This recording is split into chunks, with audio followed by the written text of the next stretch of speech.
Bonjour, je sors de mon cours de pilates et quand je suis à mon pilates, je mets mes écouteurs et j'écoute toujours un podcast qui peut m'intéresser. Et là, ce matin, c'était National Geographic et il parlait des parasites et les symptômes qu'on pourrait avoir si on a trop de parasites. Des parasites, tout le monde on en a toujours, mais il ne faut pas qu'ils prolifèrent à tel point qu'ils sont supérieurs aux bactéries et aux parasites naturels nécessaires pour le corps. On en a besoin tout le temps de toute façon, mais c'est ce déséquilibre encore une fois, le yin et le yang, l'équilibre de tout, l'excès en toute chose qui n'est pas bonne.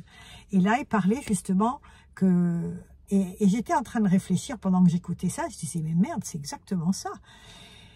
Quand on est fatigué, on ne comprend pas pourquoi, souvent c'est les parasites. Si on a des démangeaisons, c'est souvent le parasite.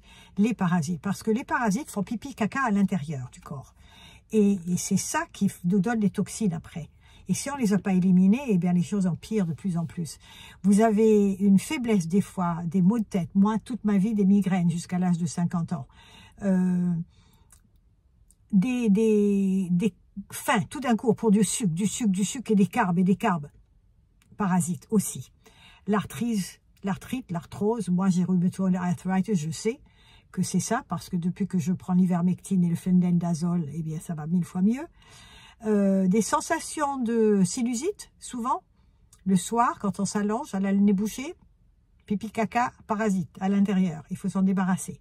Des problèmes de peau, des gens qui ont des eczémas, etc. Également, ça peut faire. Si on a une toux, moi j'avais une toux.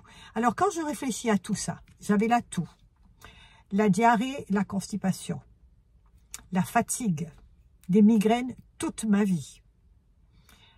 Qu'est-ce qu'il y avait d'autre encore? J'ai pas d'eczéma, mais j'avais de l'allergie dans les yeux. Ça, c'est encore un signe de parasites qui sont proliférés dans votre intestin et qui sont en train de vous empoisonner finalement. Donc, faites ce qu'il faut. Les antiparasitaires, on peut les avoir en pharmacie. Ils sont limités. Alors, moi, j'ai préféré prendre ce qu'on donne les vétérinaires donnent aux animaux. Pourquoi? Parce que la différence entre l'être humain et l'animal, c'est que l'animal, lui, s'il est malade, il n'est pas rentable. Pas rentable du tout. Par contre, l'homme, quand il est malade, il est très rentable. Il est rentable au laboratoire, au médecin, à la pharmacie, au chirurgien. Réfléchissez à ça.